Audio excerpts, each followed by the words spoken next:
I guess it's pretty impressive how normally long-form conversations that aren't edited keep going. I don't think either you're very impressed with Joe Rogan, but I think you realize that he actually doesn't do that bad a job sometimes. Listen to a Joe Rogan podcast? Or was that? No, like he's not that bad at asking questions in the end, I think. Especially when you're going for 3 hours. He's that, no, but I listened to one with you. I don't know if I've listened to a Joe Rogan podcast. Never? Wait, was the coronavirus one that we listened to that one time, was that Joe Rogan, or he's like really plain spoken? Kind of, maybe. He is pretty plain spoken. Okay, maybe I have. Speaking of Joe Rogan, I think he does a really good job, actually. It's actually really difficult to keep a conversation up for 3 hours. Like, I found like I can do it up to like 1.5 hours usually. But then like any more than that, then it's like a conscious effort to try and keep conversations going. Unless it happens to be a really good conversation, which then the difficulty is a bit less. But, you know, talking about, to what you said about Joe Rogan, right? It's like, you know that podcast I talked to you about with Jordan Peterson and Brett Weinstein? And they're like having this really like verbose, eloquent discussion. And then Joe Rogan is like, yeah, let me interject with some meme talk. And like, oh. But it's good. Bailey, do you listen to any podcasts? I'm on the hunt for one right now. I haven't listened to any in a while, but I listened to that episode of The Portal that Jakub sent me in the car the other day. The one about the rats with Brett. So it was Brett and Eric.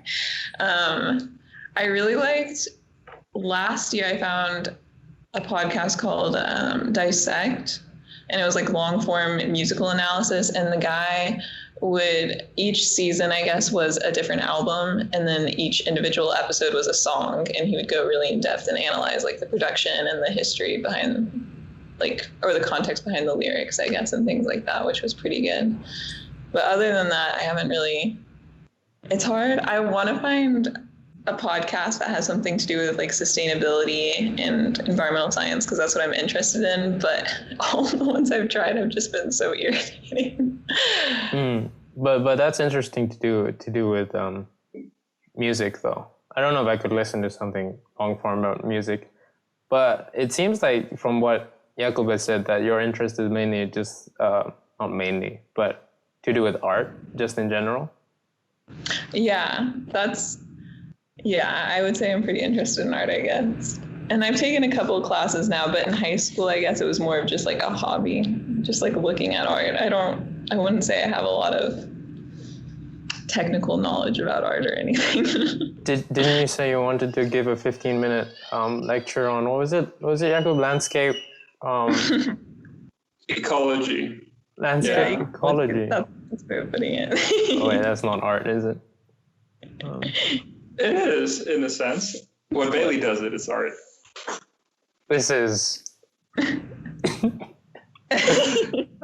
You know, it's funny though that music should come up, because I remember Zhariff from when we were really kids still in primary school. He just doesn't like music that much. Really? Yeah. He's the only person who genuinely, I feel like, you can come back on this and say what you think and how it's changed over time, but I feel like you haven't really had that strong relationship. I remember one time in Iceland, I felt like we were getting really pumped up in the car. We were listening to We Are Young, you know that song? It was sick. It was really good. And after it finished, we're pulling up to the campsite, and I thought something had awakened in Zhariff. You know, I thought maybe we'd gone somewhere, and he just sat there and he's like, you know, I wasn't feeling that at all. That just what the heck? Yeah, that's what you said. So that is not what I said. What? That's what I remember. Maybe my memory is not so good. but you asked me what my relationship with music is like. It used to be pretty normal, like, you know, up to the age of maybe 12 or 13, just like any other kid that listens to music. I'm speaking like such an old man, just like any other kid that listens to music. But since then, it's been like, I don't really voluntarily listen to music at all. The only times that I'm exposed to it is just through other things that I do, you know, like if I'm walking through a mall listening to music, elevator music. But straight bops in the elevator. But usually in the elevator, it's like, what's her name? The one that sang the Titanic song? Celine Dion, yes. Oh, yeah. But are you asking why my relationship with music is not like other people? Just how you describe it, because I don't know if I gave you a fair description. For me, I'm saying you're a heartless bastard. For me, it's like, okay, so this is gonna sound really dumb, right? But music makes you feel things. Yes, that's not. Yeah. I don't think that's a disagreeable statement, right? It makes you pumped up, makes you sad. Sad music makes you sad. Pumped up music makes you pumped up. Gosh, you can tell. You can. You've got a good grasp on this. You can tell how much music I listen to by the way I talk about it. But to me, that's almost like, this is gonna sound really, really hard to understand. But it's like, I'm afraid of that level of stimulation. It's like, do you know who David Goggins is? Either of you? Yeah. He's one of the people that when he runs an ultra marathon, like 100 miles or so, he doesn't listen to music. And one of the things he says is like, there's no music in real life. What happens, you know how music, when boxers go into a ring, they both have music that backs them up, like pumps them up before the fight. But as soon as the fight actually starts, the music stops. And then David Goggins says, what happens when the music stops and life punches you in the face? No. Oh. Look, I mean, you guys are on a split screen, and if anybody had a choice, Zhariff, I don't know, who would they say hi to? I would say hi to Zhariff. I don't know. I mean, if we're comparing goatee length, I'm sorry, Bailey. That's true. Yeah, that's true. Yeah, but back to my point. That's just it. It's like, it's not something I've really thought through. But I like my feelings to come from within rather than from without, which is a bit of a dumb statement because you can say that everything influences how you feel as well. But I like to keep it strictly inside going out, or controlled as much as I can. Bailey, how do you respond to that? To there not being music in real life? What? I never said there's no music in real life. No, Goggins said that. You said Goggins said that. Yeah. I think I agree and disagree to some extent. I don't like to listen to music if I'm doing anything else. If I'm running or walking to class or studying, I don't like to multitask and have music playing in the background. It's kind of weird, but I feel like if I listen to music, I just want to like sit and listen to it. I think I've kind of fallen out of the habit of doing this lately, but I used to listen to like albums just all the way through rather than make like a playlist. And it's definitely difficult to find the time to do that, but I don't know. Yeah, I definitely agree though that I do take issue with having music on as like a background noise, and when you're going about your life and trying to get stuff done or like interact with people, or it seems to kind of, I don't know, disrupt the activity, like as it would naturally be experienced, I guess. I don't know.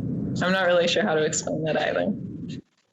But I guess you could also say that, you know, playing devil's advocate, music, like the way that I've seen it is like music takes you out of the present, but in a lot of ways it can also enhance your experience.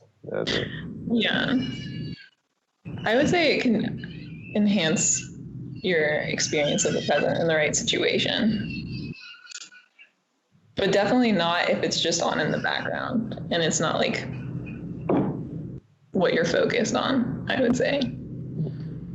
What do you think, Mr. J? I don't think I'd agree with music not being part of real life. I think it has a pattern. I think it's a pattern thing, music, and it reflects that aspect of reality. I guess the more metaphysical aspect. So, yeah, I don't know. I think I'd be interested where it came from, like music, how it relates contextually, its genesis to how it was listened to and made with the earliest humans. You know, like there's so many.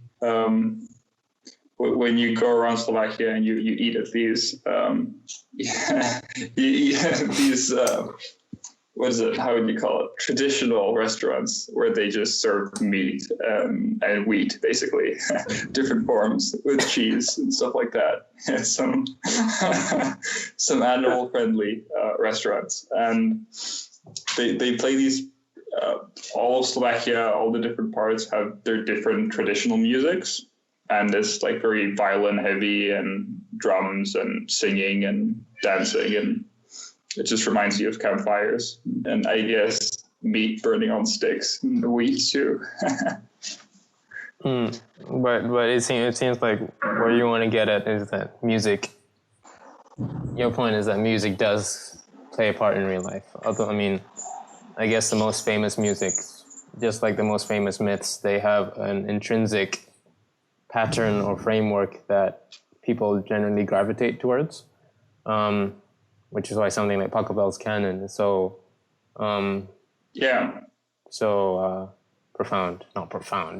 prolific. Not prolific. It's a word.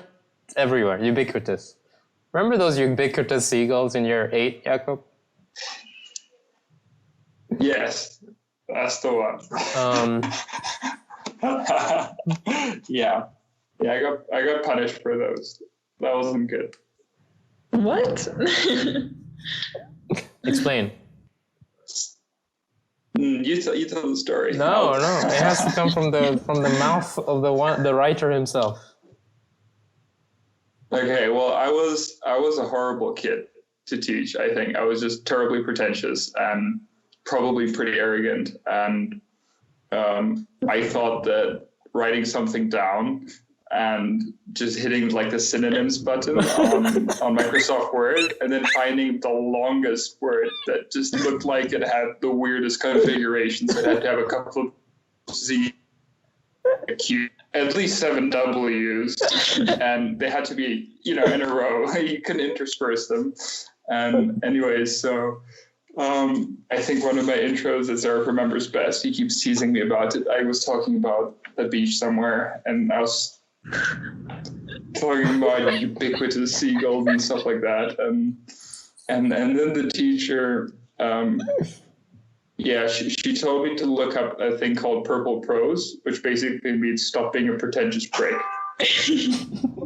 Yeah, and so that formed me, I think, pretty well. Props to her. Well, that didn't. She still gave me the English award. Yeah, so. I was just gonna say that didn't stop you from getting the English award 3 years in a row. And you were second 3 years in a row too. I was. I wonder why. It's because I didn't use the word ubiquitous seagulls in any of my writing. Yeah. Wait, Jakub, how do you respond to what Bailey said. Well, not respond. I just want to ask you, like, are you the type of person that intentionally plays music in the background when throughout your activities? No, I find it pretty irritating, I think. Why is that? But Bailey can take that, I think. He's very sensitive to noise. I think, wait, do you have your Spotify? I wonder if you could pull up, do you have your Spotify on your phone? Yeah. Okay, wait. I'm willing to put money on the fact that his like most listened to, where the playlist that's like on repeat is gonna be Brown Noise. So like the 5th song. Isn't? I heard a myth, maybe it's a myth, but like brown noise is what makes you feel like you want to poop. What? I thought that's why it was called brown noise. I know white noise is a thing. No, that's not it. That's funny though. Jakub, you pay for a Spotify subscription. You pay for a Spotify subscription to listen to brown noise. People do stranger things than that. I don't know if anyone does anything stranger than that. I'm sorry. Oh man. Are YouTube recommended too is also like all brown noise. Like brown. Brown. Wait, explain that, Jakub. Like, that seems to reinforce the idea. Well, I don't know. I guess the better question is like, when do you listen to music? Wait, I didn't catch that. You went out of focus. I don't care. I'm only saying it once. Oh. Okay. Well, I'll respond. Well, I think you could be a good musician. You know, if you really tried. I think you could play guitar or like ukulele or something like that. I know I can, Jakub. I'm the habit guy. I journal. I run. No, my question is, okay, the better question is like how do you listen to music? In what way? Yeah, that's a good question. Bailey's laughing at us.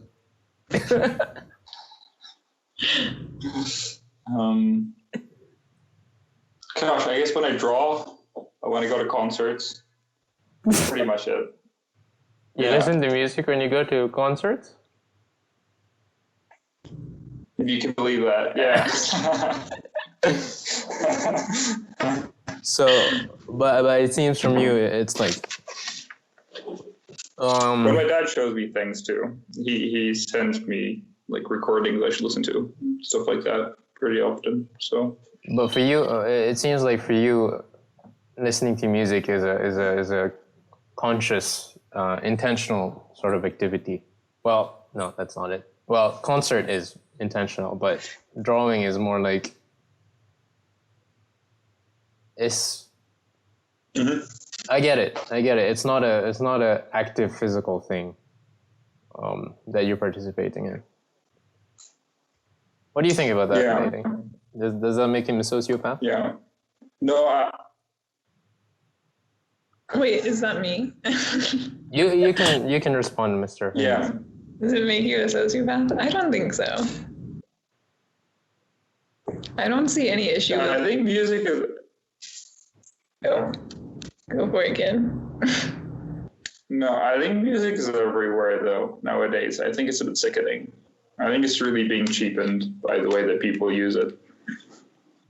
Yeah, I'd agree. So, I mean, like, the way I see it, and this is, I think, the way I see art in general, it's like, it seems like the overriding tendency, especially in the modern era, is I hate to say because of capitalization, but as if it's like a easy buzzword, but that seems to be what it is. Like, art becomes commoditized, you know, something that sells fast and is made quickly.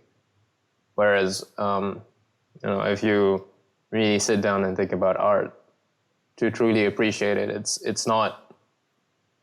it shouldn't really be cheap. It's something that you should sit down and intentionally, you know, immerse yourself into. I've been thinking about this recently because I've been watching a series on Netflix about the art of design, and I think what art really is like, in the simplest terms, it's seeing something in the world and trying to recreate it, and whether and I think that comes back to something that you said to me like a couple of years ago, Jakub, where you went. Fiction is not true. It is truer than real life. And that made a lot of sense to me because what happens in fiction is that essences of what you see in real life are distilled into a narrative that makes it almost like, which is why it's almost as if the concentration of those essences are so high that it makes people unrealistically expect their life to be a story, whereas in real life it's not actually like that. Yeah, that's what I think about art. It needs to be something.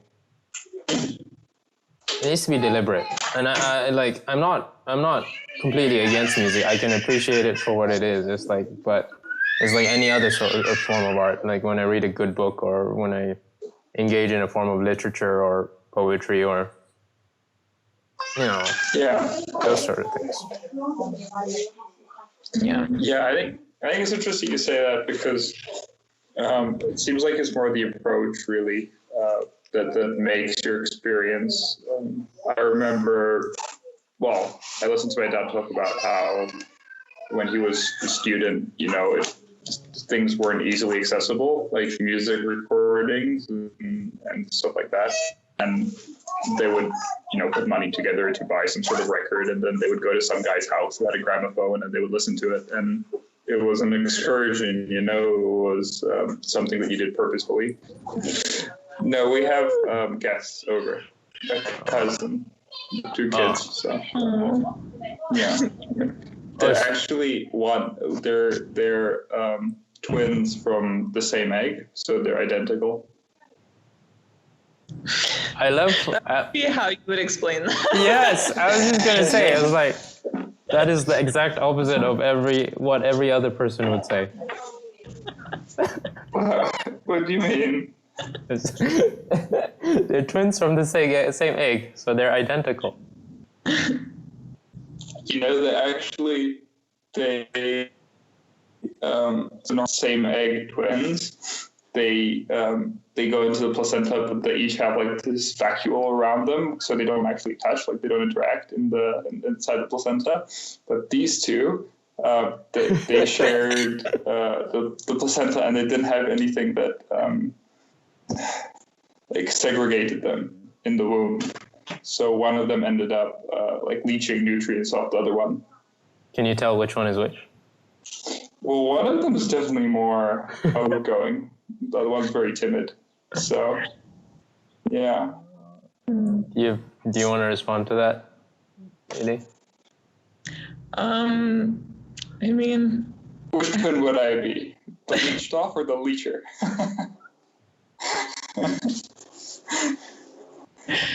definitely the leecher.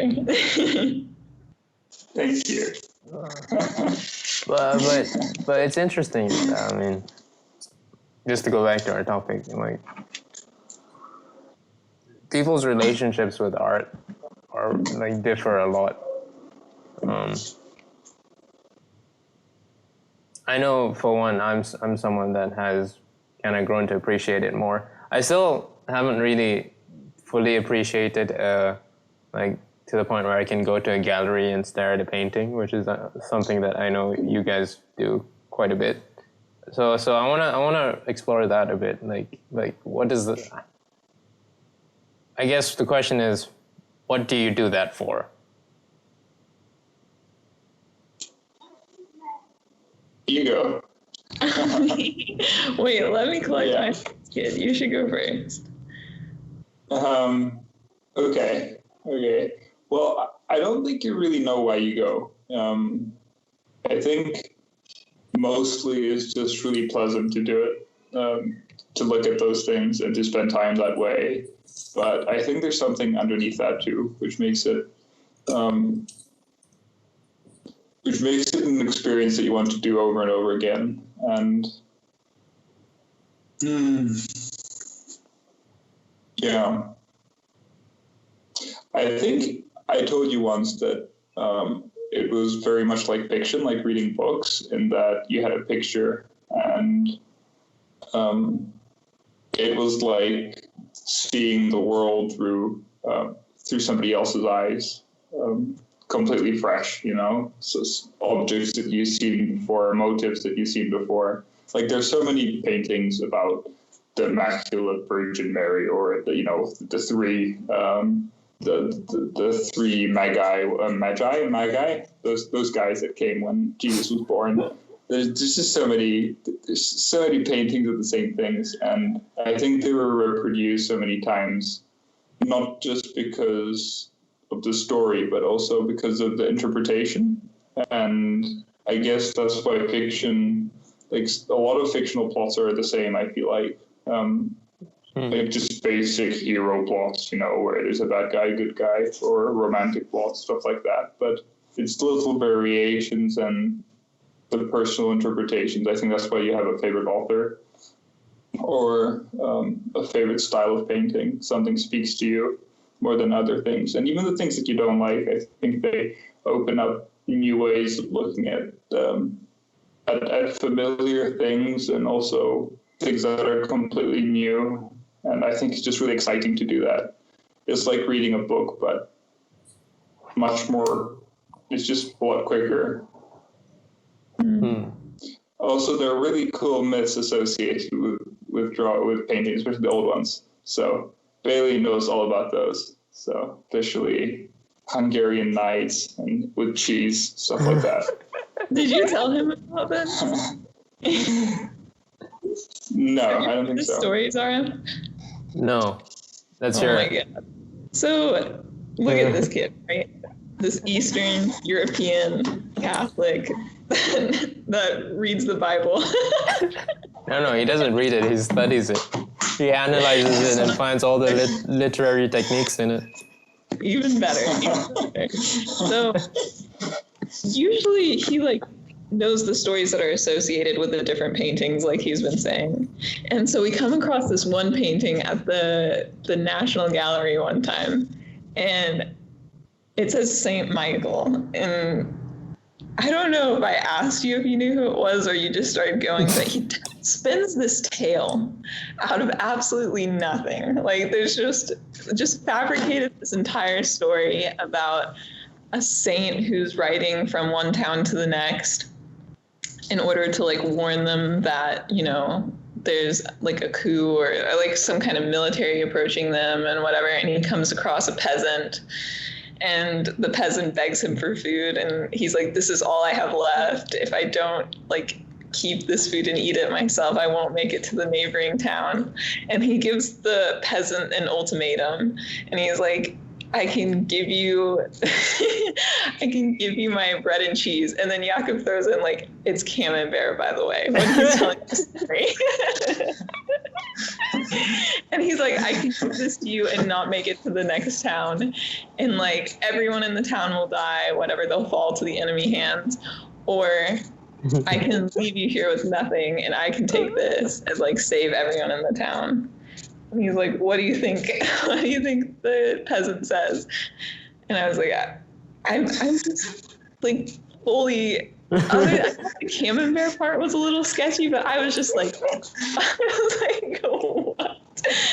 Fully buying into this story for some reason.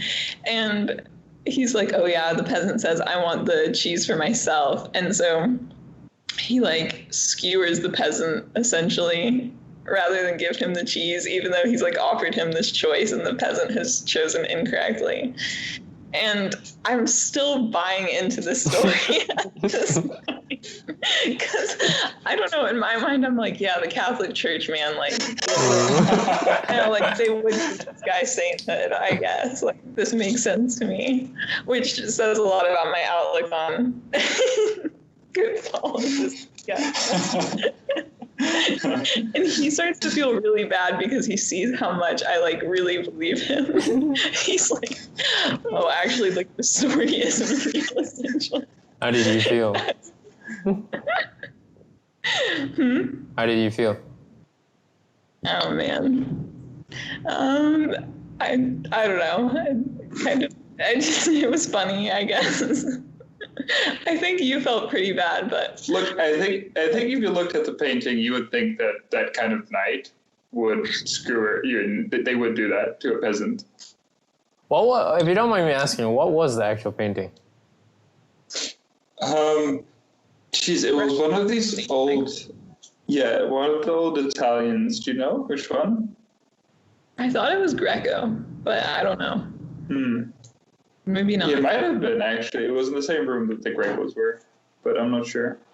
But I have a theory, right? Because that's really, she's actually, that's remarkably close to what I said. Some of the details were a bit off, and she said it quickly, so she like skimmed over a few things. But like most of the story is exactly how I said it, right? And the only reason I was able to put that together isn't because I'm a genius. It's because it was basically just fragments of different stories that I knew, right? Because I know a lot about I don't know. I've just read a lot of those, that type of mythology. And so I have a lot at my fingertips, and they just throw it all together, and they kind of make sense because it sounds like all these different stories that actually are real, and there's parts of them taken out, and then you put them together, and like, yeah, that kind of, I don't know, that makes sense because I've heard that somewhere before. And I think that stories like that are, which I think speaks to mythology in general, like the power that mythology has, but I think there's something to those stories which is really memorable and really captivating too. Although it sounds silly, especially that version, but that she can remember it that way, I think is pretty impressive. I think it says a lot. She's actually she's very into Greek mythology. Wait, before we go on, is that would you say that's down to the inherent? The only word I can think of is stickiness to mythological tales like that, or is it just because of the emotional connection with that event? Because it sounds like it was out of the ordinary. Do you want to go? Do you want to say?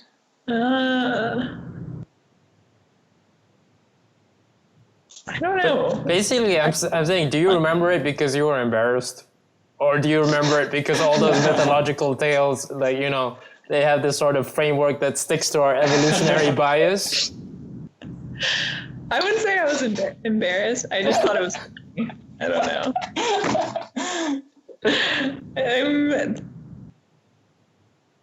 I do think there maybe is some validity to what he's saying about, like, the components of the story as a whole aren't very hard to recall because they're pretty common.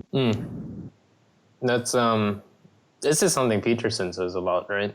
It's like we've had discussions about, it seems like a lot of your view on the Bible is that it's not real literal stories. It's it has become I guess, abstractions or metaphors for truths that all of humankind has learned throughout their past.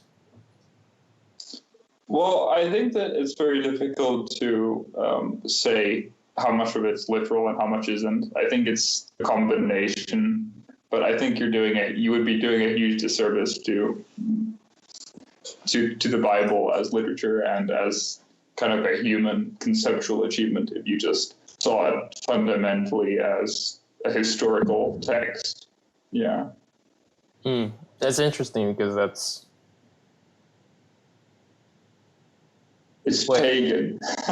No. Just to reiterate, it's like it mimics, as a Muslim, it mimics the way that we see the Quran. It's like there are stories, and we do believe that the stories are both literally true, but that doesn't go against the fact that there are probably mythological truths in it that can withstand the test of time. And I don't think those two things are necessarily contradictory to each other. Yeah. Yeah. That's what I think. No, it's a commendable thought. I think you've done well. That was my one for the day.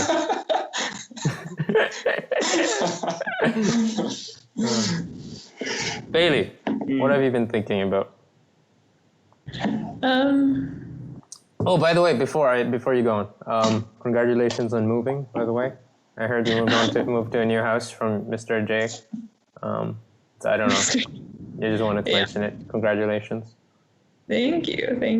Yeah, it's nice to be back finally. We spent a month up in Wisconsin, basically in the middle of nowhere, like right under Canada, and it was nice and really quiet. But yeah, we definitely went without some things for a pretty long time. Did you grow up in a? I'm asking this because I've known Jakub for a long time, so I know a lot of his backstory. I know that he experienced solitude in a way that most kids probably our age don't really do. Not that he was a loner. He was a pretty adept socially. He was a hip kid, but he spent, being a golfer, he spent a lot of time alone compared to other people. So I'm interested in, like, do you have a sort of similar quietness? There was this one question he asked me where it was like, do you think the quiet is inside me? No. Let me answer that. No, it's not. You definitely create the silence, kid, with the, I don't know, yelling at Hugo for his music and stuff. It's very true. The noise canceling headphones. But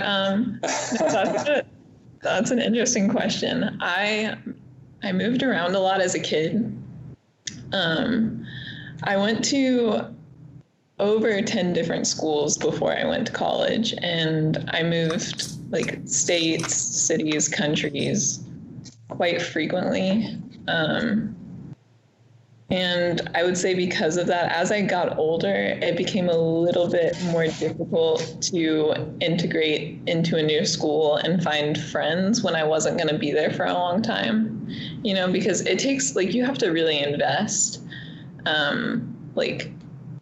time into developing friendships with people. And if you're only going to be there for a couple of months or a year, it's not entirely possible. I think that's everybody for my family. I'm sorry. Are you sure there isn't? Where's the identical twins, Jakub? Oh man. Sorry, go on, Bailey. What was I talking about? Oh, I did end up going to the same high school for 3 years, which was good, but still, yeah, I don't know. The high school that I went to, I had a lot of friends, but I never felt very close with any of them. They had all grown up together, I guess, and I don't know. I'm still in contact with them. They're really nice people, and I would see them from time to time, but yeah, I don't know. I spent more time probably alone or with my family, I think, than anyone else. But I have 2 brothers, and we're really close, so that's nice. I would suggest that you guys being really close is a result of, friends being a little more difficult to come by than normal. That's my suggestion. But yeah, that's really interesting. Did you go into the schools knowing that you would only be there for like a few months or a year at best? I don't think I really began to process it until probably middle school. I don't know. In elementary school, like, making friends is a completely different, like... Yeah, you're basically not even conscious. Yeah. But so I think I did become a lot more aware of it in middle school.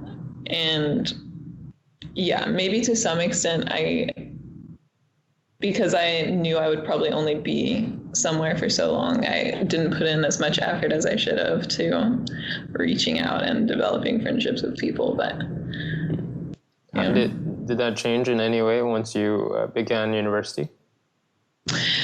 Yeah, for sure. Because I felt like I felt like at the time I knew I was going to be at one school for 4 years, and that I had that kind of ability to kind of,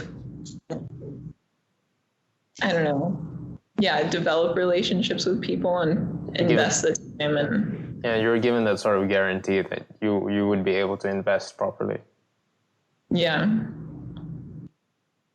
So but no, you can go. No, you can go.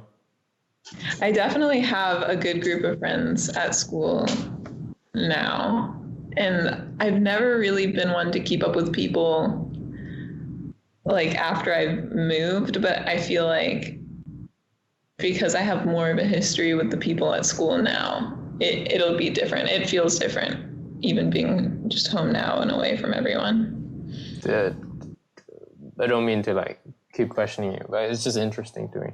It's like, at the start of university, was it a conscious decision on your part? It's like, okay, was there a point where you thought, okay, this is something where I got to put more effort in, or I'm allowed to put more effort in?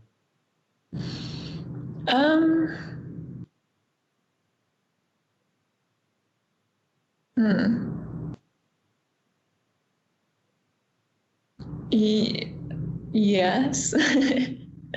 I would say I didn't like force myself to be social, but I knew that if I came across somebody that I wanted to like pursue a friendship with, or, you know, that I had that ability, but I didn't force it necessarily. Yeah.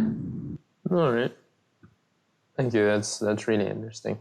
I feel like I relate on some sense, because I too have moved, I guess more than normal people, but not just to not to different states, but to like different countries as well. So like I really noticed, like especially in my first and second year of university, like making friends sort of became a very you had to put deliberate effort into it if you wanted to make friends with someone, because when you're sort of in a school, you're it's just a matter of circumstance that you're close to people, and those tend to be the people that you make friends with. Whereas in a university where you can meet someone and then you'll never see them again. Yeah. So in that sense, if you want to make friendships, it has to be much more deliberate, conscious effort on both your parts. Okay. What do you think, Jakub? Do you have friends?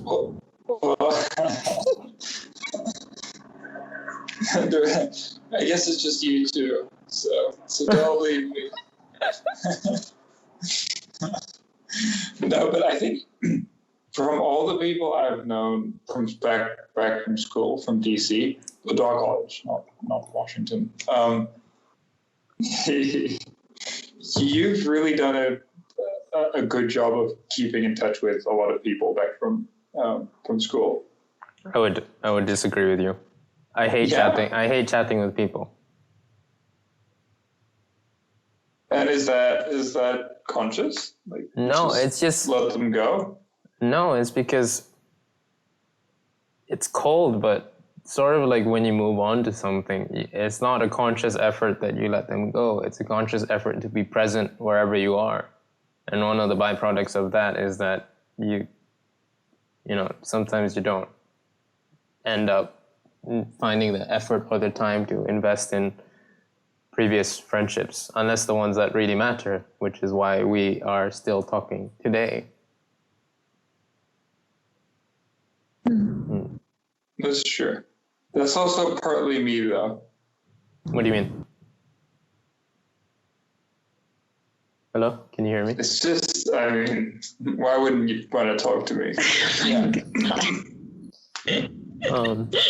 But to go back to your point, like, yeah, I don't.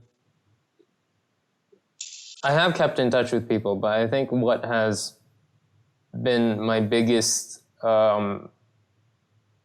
what's the word for like benefit? Boon. Yes. My biggest boon was like the fact that I made the impression on people that I was open to discussion, and like basically they didn't hate me when I made friends with them, so they're not like most of them don't mind talking to me, which is really kind of weird. Well, it's not weird, but it's like it's nice to do, you know. I don't consider my social circle very big. I consider my actual like circle of friends very small, but my circle of acquaintances is very large, and I think that's okay because I think that's the way you should do things. I'm very selective who I choose to invest time in. Yeah. And yeah. How about Birmingham? How about Birmingham, Alabama? Yeah. Oh my God. Yeah, I really thought you were studying abroad in Birmingham when you told me. I was like, that's an interesting choice. Sweet home, Alabama. What about it, Jakub? What do you want to know? Well, in terms of friends, how did you find that experience? In one sense, like I was saying to Bailey, it was like making friends had to be a more conscious effort, but I think I did it well. And like one of the biggest filters is that I was willing to make the effort, but they needed to make that effort as well. So that was a kind of useful filter to have to start to really. That started me making friends that actually last. To be honest, I don't know if I'll talk to many of the people that I met. There are a few that I will do, obviously. But yeah, I don't know what else I can say. So if someone didn't reach out to you, when you say like they would need to return the effort, kind of, do you mean if you invited them to do something, you would expect them to kind of reach back out and ask you to do something, or how do you mean? No, not in the terms of like I'm expecting them to invite me back to something, but like what I mean is like they would need to make time for me, because there have been times where I think I've talked to Jakub about this as well, where I would invite friends to like, you know, go watch a movie or go have a coffee and just chat, and like, you know, sometimes they just wouldn't accept. So what I mean by like they have to be open to making the effort is that they have to want to engage in that. I was going to say engage in those sort of activities. Like that makes it sound so friggin' weird.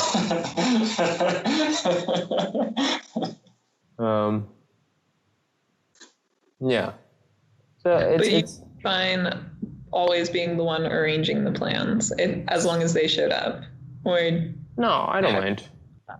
I don't mind. I think Jakub will agree with me. Is like I've always been the type of person that is willing to put himself out there to meet, to make new friends. You know, which is what. Yeah. What I found really interesting actually is that so Zhariff was always the person who would put together like a document for someone, like a video where somebody was leaving, right? He would get a bunch of people to interview and make a farewell video, or he would make, like, one of his hobbies, I would say, is putting together documentaries or videos, how would you say, like diaries of places that he goes to with people that he meets. And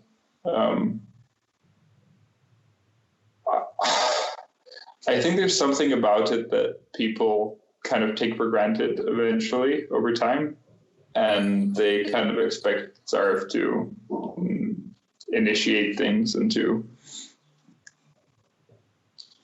yeah, I guess that's how I would put it. Like, people get pretty comfortable around you because they know that you'll make something happen, and I feel like that's unfair on you, but I don't know how much of that is your own fault.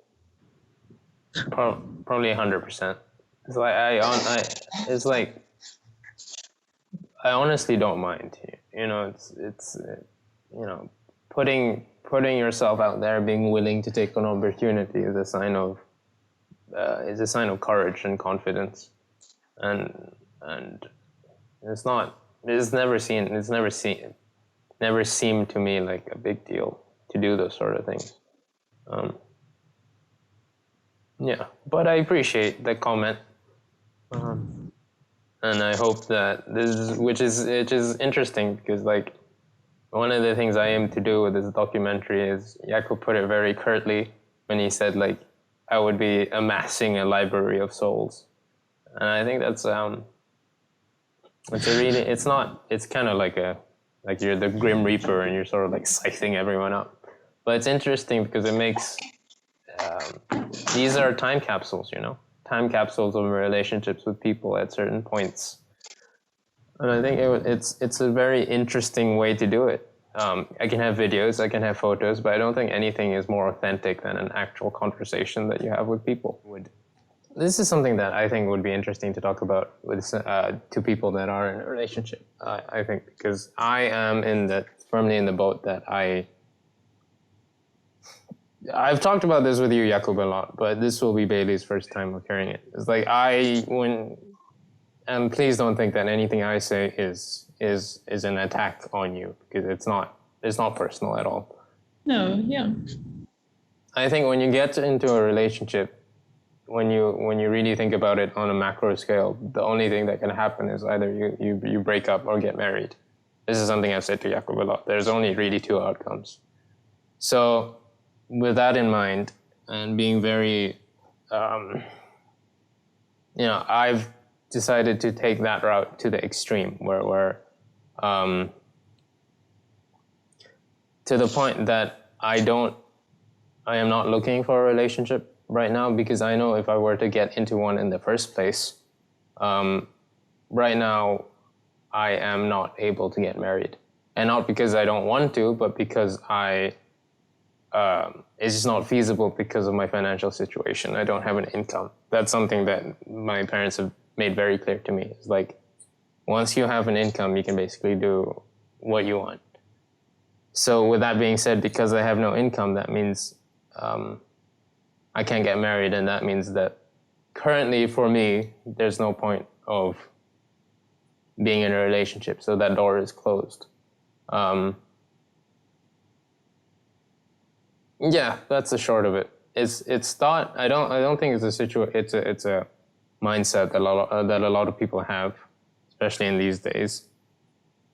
But to me, I don't want to sink in 2 or 3 years into someone and have nothing to show for it, And of course, the argument will be there won't be anything there will be something to show for it. It's you'll grow as a person. This is what I hear a lot when I talk about this with people. But for me, it's that amount of effort and time to go into someone only to have nothing come to fruition it's not an investment I'm willing to make. And I'm willing to, I want to only invest in that when I'm sure that there is a feasible outcome to it. Yeah, and then another question will be like, what if you find the right person, even though you can't marry them right now? Mm-hmm. Well, that comes down to the idea of like, the right person is something that we've sort of made up, and I'm okay. You're looking at me a bit questionably about questioning, but let me explain. What I think is like, yes, there is soulmate is a concept, but I agree with it only in the sense that your initial compatibility with a person will vary from person to person. But what really makes a relationship is what you put into it. And I think this doesn't just apply to relationships. It applies to everything. It's the age-old cliche of it's not the goal, it's the journey. So when I put it in the context of relationships, it means that the relationship will only be as valuable as the time and effort that I put into it. And if I have that sort of mindset, then it becomes a bit less important who the initial person is. Okay. You get what I mean? It's not that the person is right for you, it's that you make it right by virtue of putting time and effort into them. It's not that they are the one, they become the one. But so are you thinking that by putting time and effort into a relationship that maybe doesn't start off as great, you'll be able to change them in some way, or their approach to you, or their approach to the relationship? Yes, I wouldn't say change them, but I would say, yeah, I do agree that their approach to the relationship would benefit.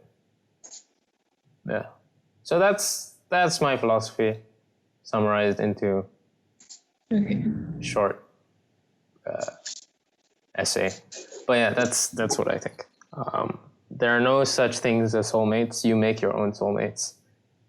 And this is something that I sort of think of a lot of the time. It's like the value in something is what you choose to put into it. So this is why something like running to me, I find very important, because I have put a lot of time and effort into it. It's not that it was valuable to me at the outset. It has become valuable to me. And I think Jakub could say a similar thing about golf. It's not that golf was valuable to him at the start. It has become valuable to him because he put time and effort into it. And I think, you can look at it a bit pessimistically, but I choose to that it can be taken optimistic in an optimistic way, because you choose what you find valuable, and that takes away the stress of the choice being the wrong thing in the first place. Do you think that's true, that you choose what you find valuable? I think it is. Do you have any arguments against that, or points? Or why? What makes you want to think otherwise?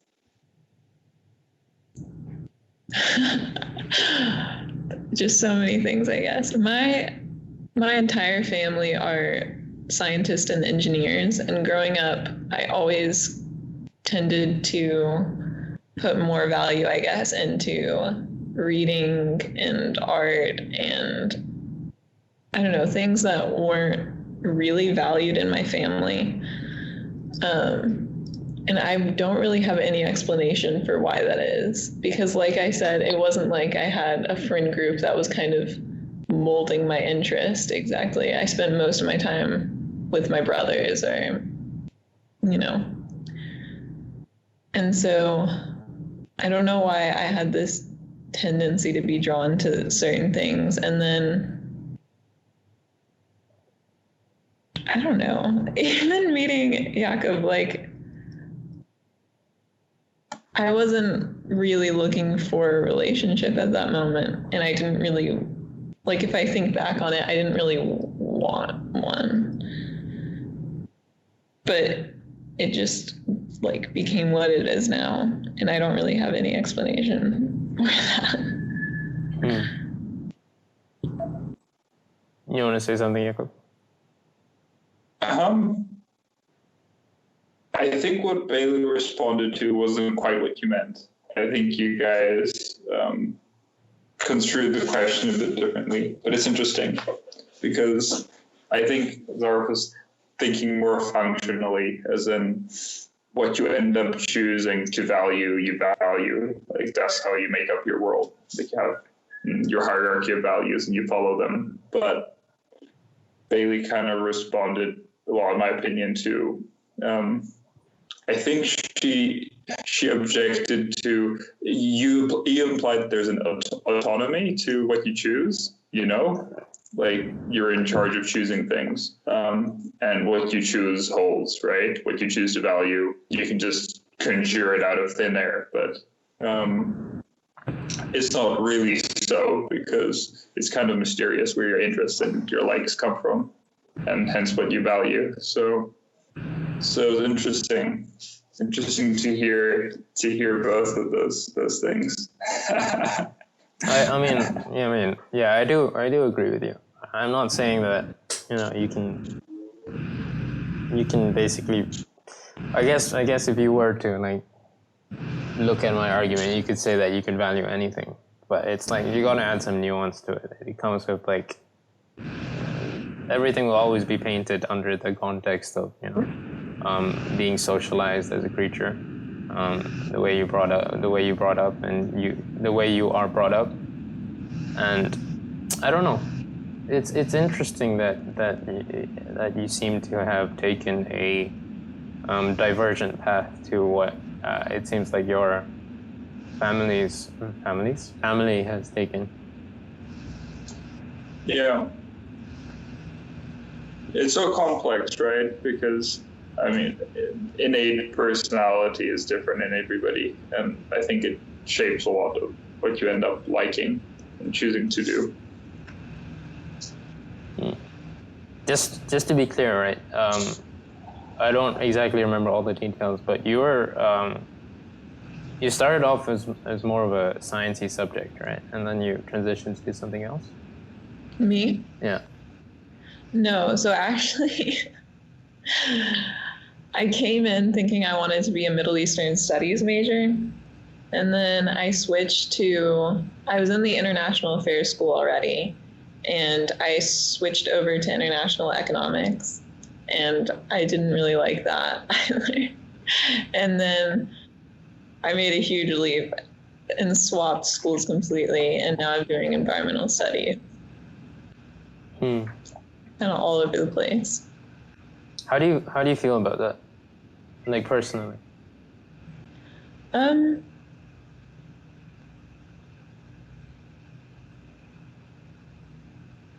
I feel very solid in this decision that I made last year to switch to environmental studies.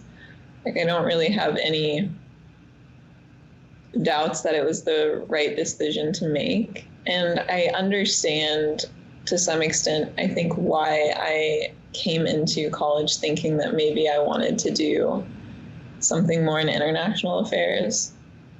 I think I've always been pretty open-minded and interested in a lot of things. And in high school, I did debate quite intensively. And a lot of people told me that, like, because I was good at it, that should be kind of a career path that I pursued. And at the time, I don't think I really knew enough about myself to be able to narrow down like what I would want to study any further in college. And so, kind of prompted by like what other people were telling me, I enrolled directly in the International Affairs School at GW. And I think it took so long for me to find environmental science because the major doesn't have a lot of flexibility with regards to credits. And so I wasn't able to take very many elective courses and explore other areas of study. But yeah, so it's been interesting. But I'm definitely happy with where I'm at now, what I'm studying. What turned you on to the idea that environmental studies, might be something for you? I've always read a lot about like environmental science, I guess, plant biology, and I love nature documentaries and I love being outside. And I took an intro to physical geography course because I had to complete a science credit, and I just loved it so much. Like, to this day, it's one of my favorite classes that I've taken. And it just wasn't really a question after that. The only reason I hesitated in switching my major is because I was a junior and I had already completed so much of my other major, and I knew it wouldn't be possible to complete both. So it was going to be choosing either or, but it worked out in the end. For what it's worth, I always admire it when someone chooses to go against the grain like that. To me, it's just like the amount of respect I have for someone that is able to show that amount of determination it always like increases tenfold whenever I hear a story like that, and it makes me, I think, partly why that is because, you know, I see myself wanting to do stuff like that as well, wanting to have a sort of, a sampling period where I get to sample other subjects, because I know that I have a particular set of skills, and it seems like the subject that I am in now is not something that I consciously thought about choosing. Mm-hmm. I think Jakub knows about this quite a lot. But again, I'm in that situation where I feel like it would be easier just to finish my course. Not that I hate it or anything. It's just, you know, there's always that question of what if. But to summarize your point a little, I'm reading this book currently called Range by David Epstein, and the thesis is like generalists, that is the people that tend to go across. Have you heard of it? No, I haven't heard. Generalists that tend to go across multiple disciplines, they usually make bigger impacts than those that specialize. So yeah, it's interesting that you were given, you know, it's an interesting case study. And like one of the things that they say is really important is to have an initial sampling period where you are allowed to make decisions, where you can find things that potentially you have better match quality for, which is interesting. And it shows that in research that even if you do specialize early, in terms of the course that you choose, your early gains will be better than those that specialize late. But you will end up not being happy at your job. Whereas those that specialize late, and in this case, those that choose their course late, they make less money at the start, but they tend to have longer careers in that which they choose.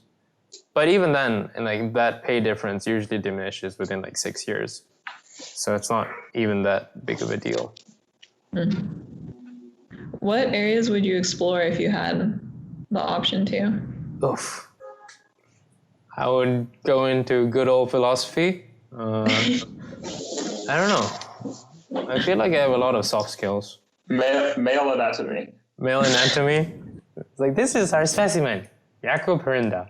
No, kidding. I don't know. Psychology. I think literature would be really interesting. I'm one of those people that can find interest in most things, I think. I think the better question is, what wouldn't I be interested in? Yeah. That is a hard question. Can you answer that, Jakub? Oh, what you wouldn't be? No, I think you're really open to everything, and I think that makes it very hard, especially because you went through that British system, right? I think I've talked to Bailey about it a little bit, but it makes you specialize basically at 16, you know, years old, probably even earlier than that. Like, you have to have a pretty good idea of where you're going. And for people that are open to options and to exploring things, I think that's really a difficult thing to do. Yeah. And I don't envy the situations Zhariff was put in, you know. I don't think that, like, I think you feel a frustration with it, but you know, I just think it's like the luck of the draw, basically. You were just put into that place by where you happen to live, what school you happen to go to, what system it happened to endorse, and it's kind of set out a path for you. And you just have to make of it what you can. Yeah.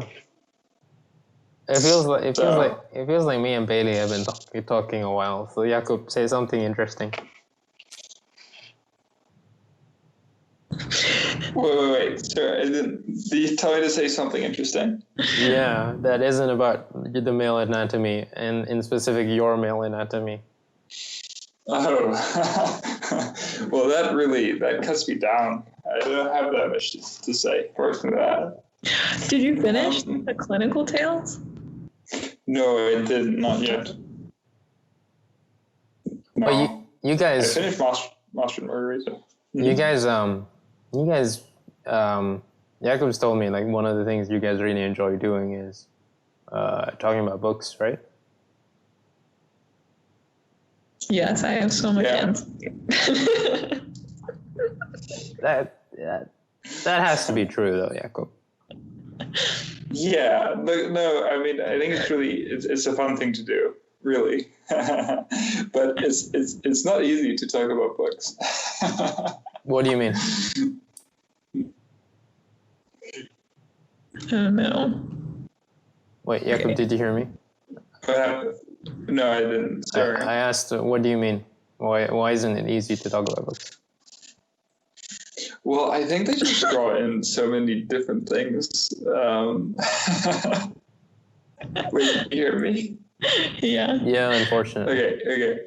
Yeah, well, here we go.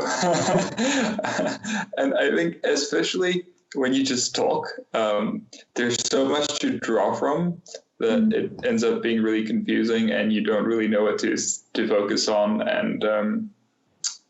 and you end up being frustrated because even the feelings that you have when you're reading it and the ideas that you get are very difficult to convey to the other person, and when the conversation gets like too surface, too shallow, too much of just regurgitating what actually happened in the stories, and it's difficult. So I told Bailey that we could maybe write down our ideas or something like that, and I just got absolutely laughed off the table. So Trying to make me write a book report. yeah. So that was one of my better ideas. Look, I said do it. I said I would do it. In your defense, like I think there is something to that. Like, do you really know what you think until you're able to reproduce it in some form? And you say so many stupid things too, when you're just talking about books, I find. And then when you write it down, at least you're given the chance to delete it quickly without the rest of the world being able to laugh at you. That's what makes podcasts so difficult, like this, especially for you as a moderator. I mean, you've got 20 hours of yourself on YouTube by now? Dude, yeah. That's enough to ruin at least one career that you're going to have.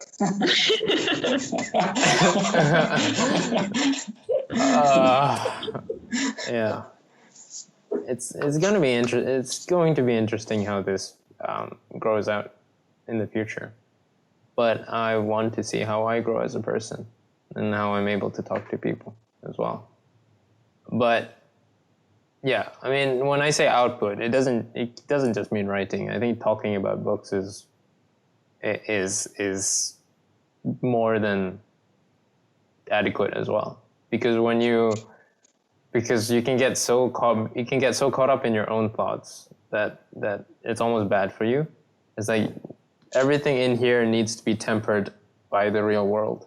Like, this is some raw material that needs to be tested by discussion and arguments and debate. Yeah. Yeah. I agree with that a lot. Yeah. Yeah. What are you guys reading now then? I just finished the Clinical Tales, which has he told you about this? The Man Who Mistook His Wife for a Hat by Oliver Sacks. Yeah, I've heard about it. Mm-hmm. It was actually the last section I think was my favorite, so I'm excited to talk about that. And then we're also reading The Master and the Margarita, but I think he's finished, and I'm at the beginning, or towards the beginning, I guess. We actually read a popular science book. You probably heard of it. It's called Sapiens by Harari. Yeah, I've heard of it, but I haven't read it yet. Okay. What do you think of it? So that was interesting to read. Well, What do you think, Bailey? Do you think Zhariff would like it? I don't know. Yeah, I do think so. It's pretty good. I would recommend. what? Okay, you can't just talk about it and not talk about it. So yeah, what is the thesis?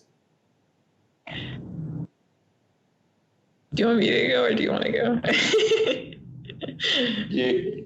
You tell. Okay, so kind Dish it of out.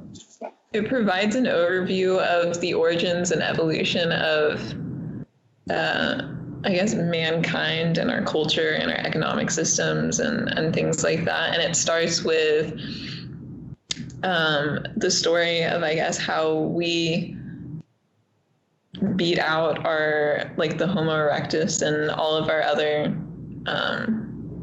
close relatives, and basically just entered. And then it goes into like the agricultural revolution and how that kind of led to the establishment of hierarchies and the impact it had on like our diets, and how it, I don't know, led to a need for partial language systems to document trading, and then currencies in order to trade excess goods, and then like larger entities, I guess, to regulate trade and things and maintain order.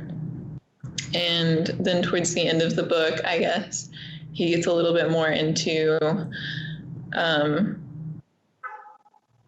analyzing, or I guess predicting maybe where we are headed. I don't know. How would you explain the end?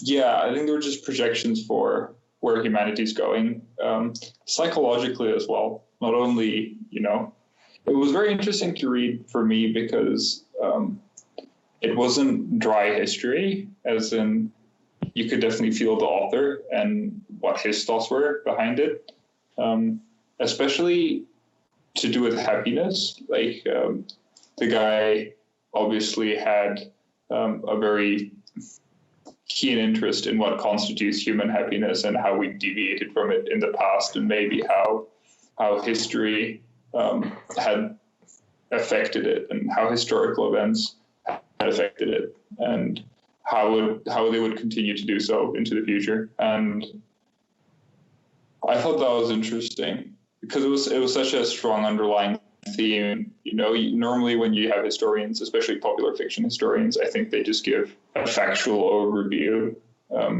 but he definitely inserted his own evaluation almost of history, which is pretty interesting. I would say he's pretty critical of religion, though, if you read it, and not just of religion, of like philosophy and everything as being social constructs and like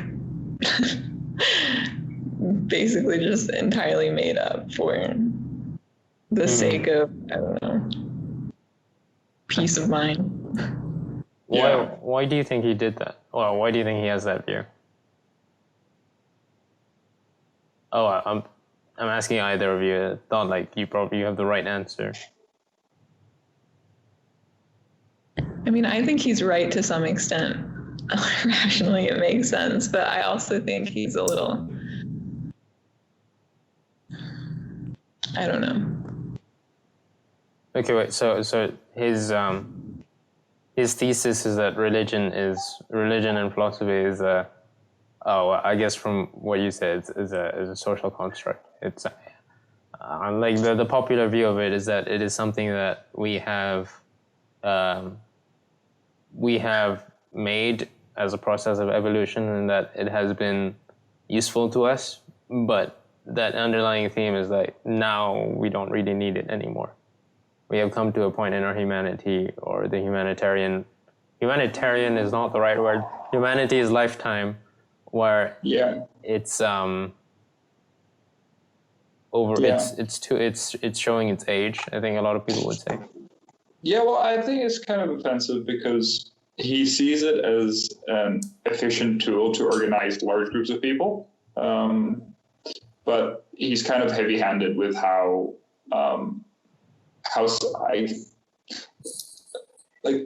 it's kind of flippant the way he discards it. It's like, yeah, it's a tool, and we know all about it now, and we can go on, and it's probably like myths like it are probably going to be useful because there's so many people on the planet, but they should be taken as something that we're above, something that we can outgrow probably eventually. That's the feeling I got, at least. So, but I think a book about the history of mankind is rather a grand it's a grand expedition to go on, and it's bound to have limitations because no one person can, like, the scope of an argument, if you're going to go into detail, it would be so many volumes, right? And it's just one book, and I think you have to allow for the simplifications he makes just in order to put together a coherent work, something that fits together. And the pieces he chooses are evidently chosen, like the facts that he chooses, the interpretation he chooses. Yeah. And I don't think you can see it as some sort of factual or perfect depiction of history. I think you can see it as an interpretation of one guy, and it's remarkably clearly written. I think, it's easy to get through. It's well done, but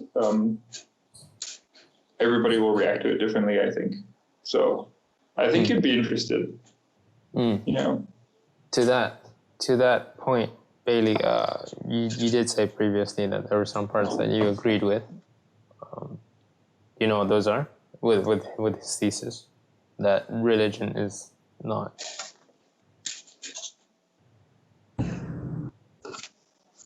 It's not. I think that.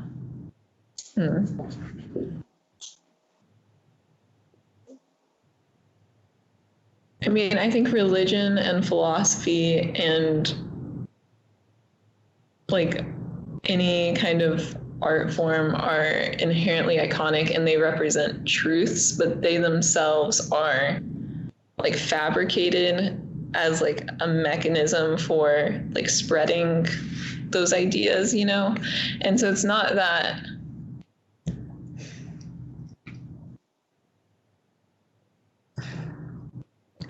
I don't see value in religion or philosophy. I think there's so much value in it, but I do understand logically that it these thought, or these the ideas were that religion and philosophy were fabricated basically by humans. I don't know how else to put that. Do you have anything to say about that, Jakub? Me? No, the other person on this podcast. I have many things to say. No. I think a problem with how people approach religion and philosophy in general is that far too much importance is put on Genesis, on the question of Genesis, whether it was the veracity, I guess, of the stories in a literal sense. And I feel like both sides, both the people that choose to believe and the people that choose to view it as something fabricated, I think there's a problem to that, not because one way is true or another is false or anything like that. I think the problem is that it's the wrong view of Genesis to take,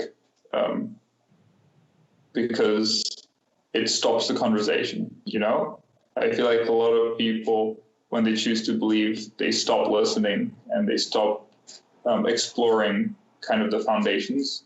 And so too do people like Harari, who assume it to be a fabrication. It's like they've encompassed the subject and they've understood it and they don't need to think about it anymore. And I think the genesis is actually really important, like the foundations of where religion and philosophy come from. And I think they can teach us a lot about those subjects and how to think about them properly and with value, like to get something out of them, more than just the surface level things that people get out normally. And I think once you can get over the impulse that people have, which I think is understandable, where they have to have a clear idea, they have to have a clear answer to the question of historical truthfulness, I guess. I think once you get over that and you see it as a complex problem and you're open to that complexity and you really want to look into it, I think that's when you start to become wise, like to understand. I would so agree. That's what I think. I would agree with that.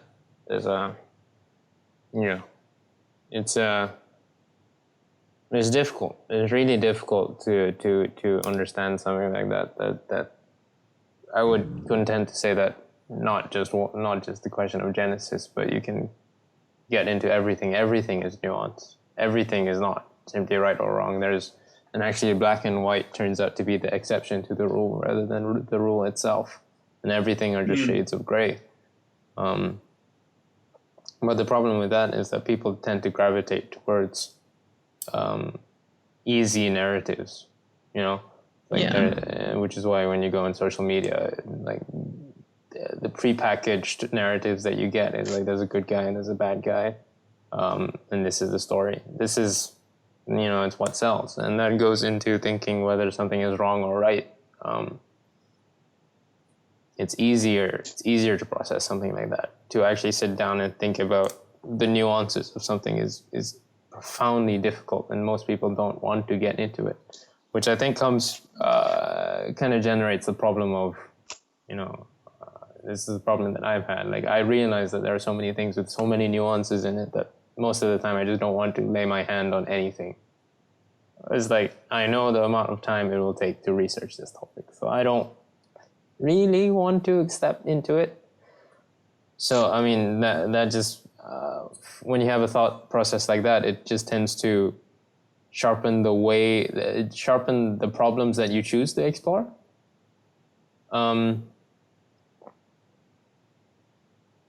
And I think that's, I don't know where I was going with that, but I think go on. No, I think it kind of guides your approach it kind of guides how you consider the questions that the thing is representing. I don't know if that makes sense. What do you mean by that, Jakub? So, like I was saying, I think like religions, philosophy, art all represent truths in different ways. And they're all a mechanism for conveying the truth. But I do think that the method that you choose to convey a truth directs how you think about it initially. The method that you choose to convey the truth directs how you think about it initially. I think I have an idea of what you mean, but is there some sort of example you could give?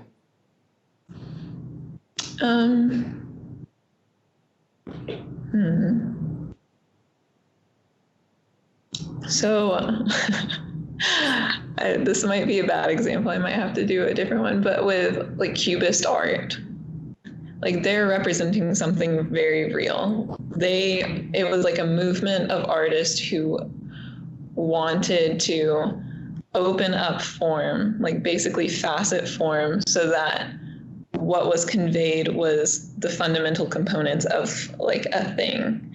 And the nature of Cubist art is such that like it forces the eye to consider like objects and people and scenes that we are familiar with in a different way. You know what I mean? Like it kind of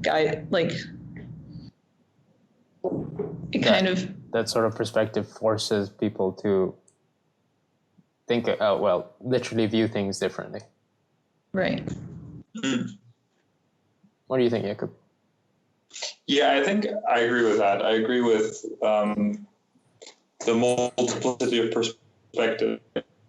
You can approach things from so many different ways, and none of them are wrong, and none of them are a whole in themselves. And I mean, I guess that sounds really relativistic, like there's no right answer, but I think that to a question like religion or to a question like art, what you do, if you have any sense, is you look at it from a million different places and you start to build a collage, and you can never explain it, in like 5 words or a book or a sentence or an identification mark like atheist or theist or Muslim. I think you need to find your own way by looking at things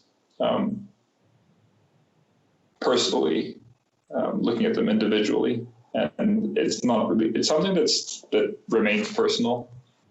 I think that's why I always find when we talk about these things, like the conversation gets really vague. Like it sounds like we're talking about really vague things, is because there isn't anything concrete you can really explain to someone, because you'd be trying to explain away something that's made up of so many different parts that you'd end up missing a lot. And it just makes it unsatisfying. Bailey. I get, yeah. It's kind of like language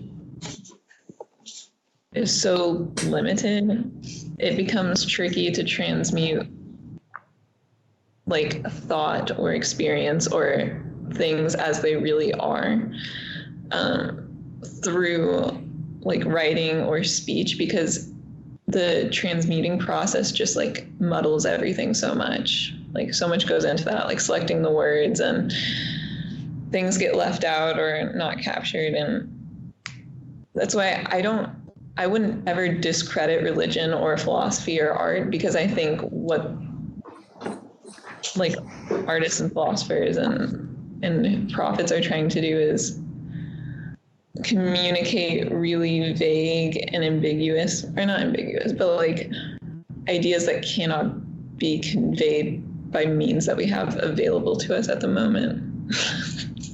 Yeah. Yeah. And so it's dangerous to interpret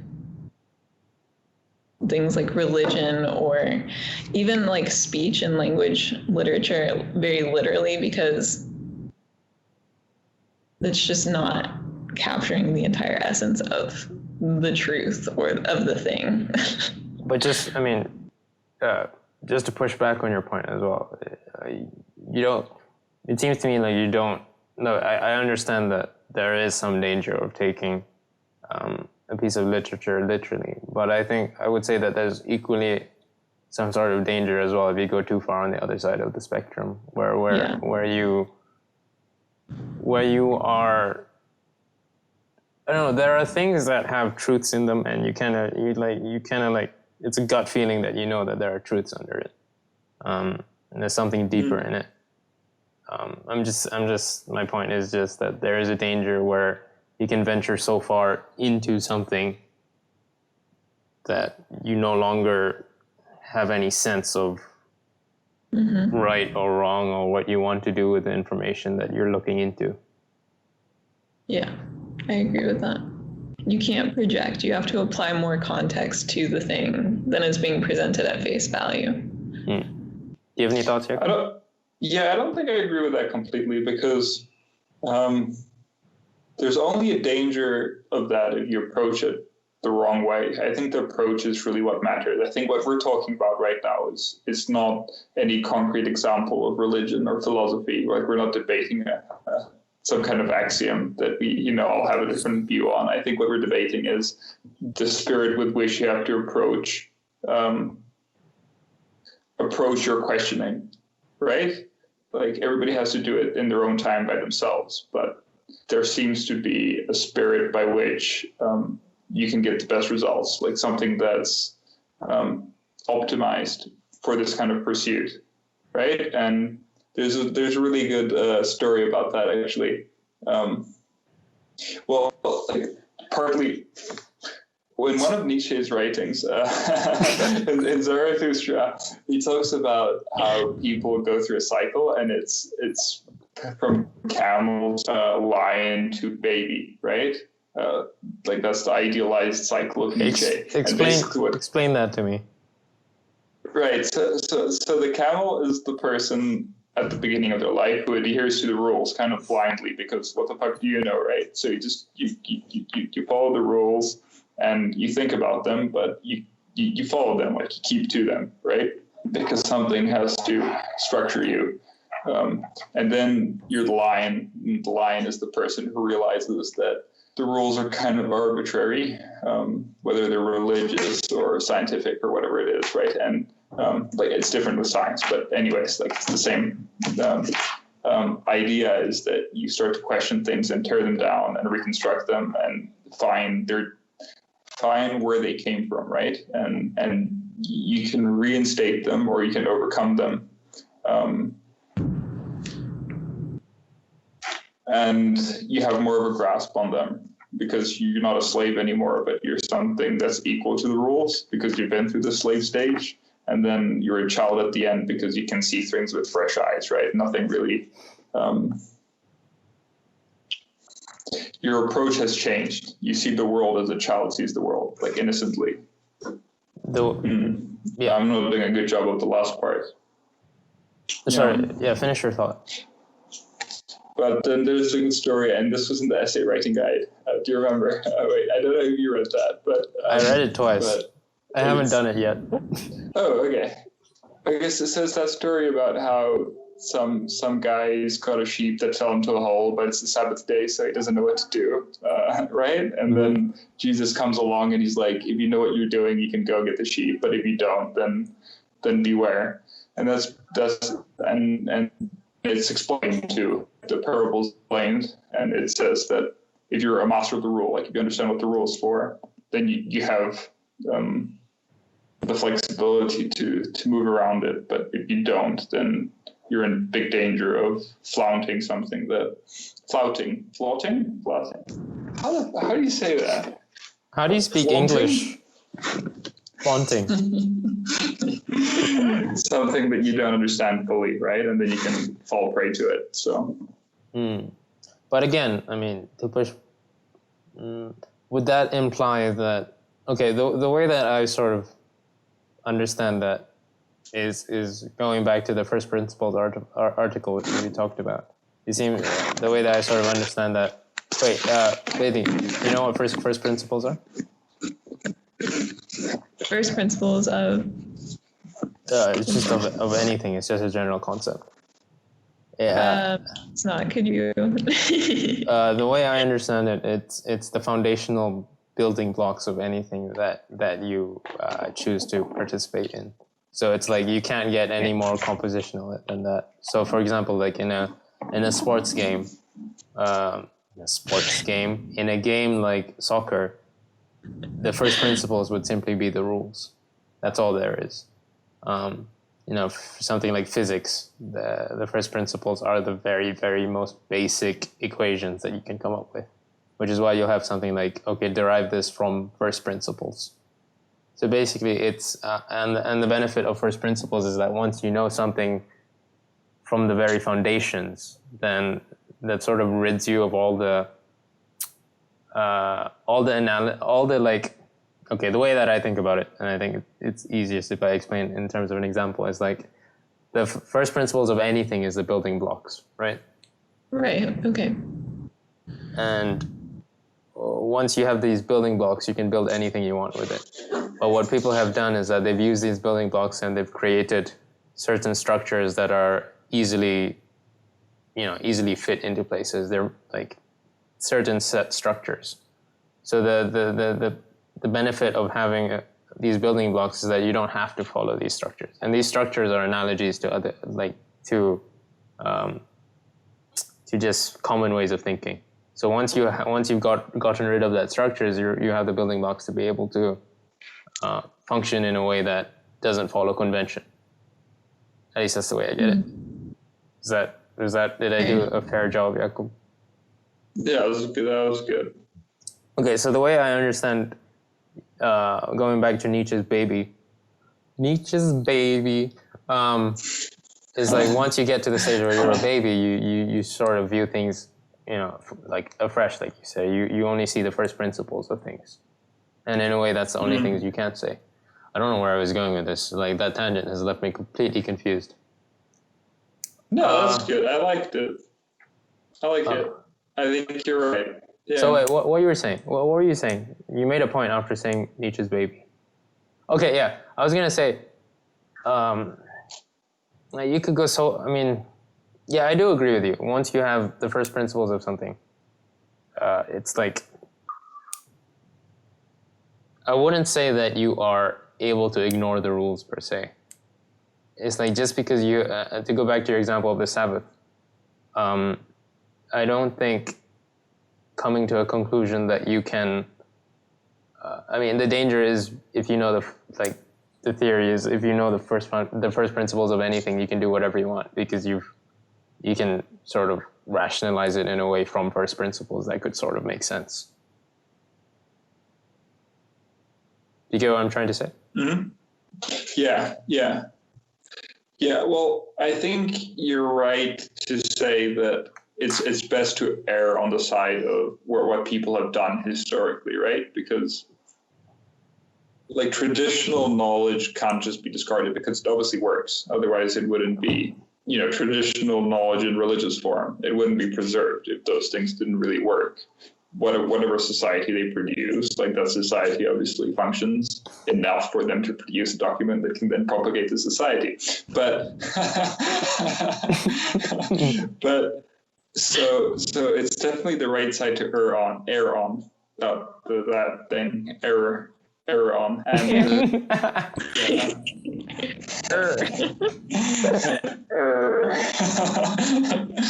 but yeah.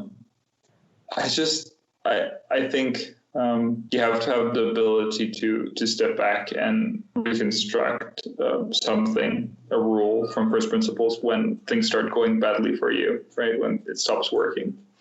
And I think religious traditions need updating. I don't think they can be static.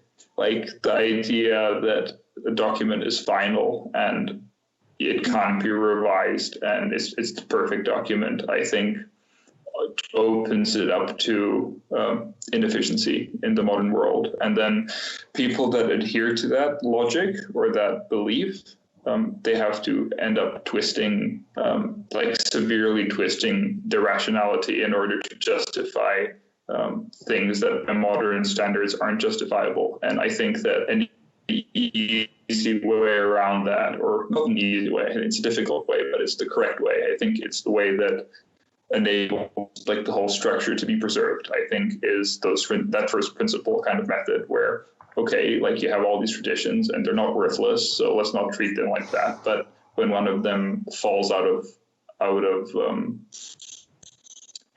usefulness, I guess, utility, you can discard it or reconstruct it or reevaluate it, and I think that's necessary. But talking just in terms practically, that's and even if we do take the stance that these documents are, the frameworks of these stories are truths that, millions of years of evolution have deemed important to propagate.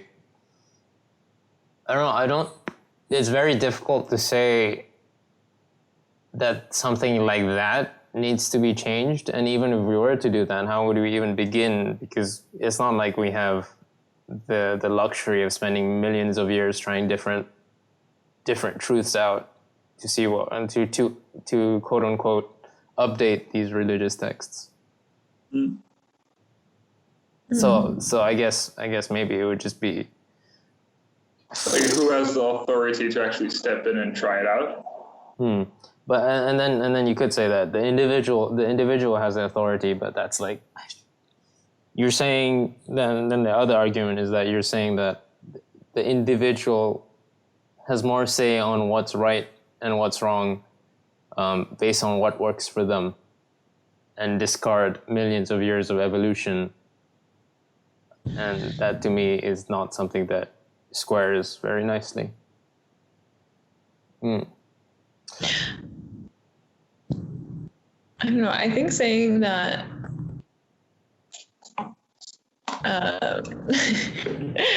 I think another point that Harari makes in *Sapiens* that's really interesting is that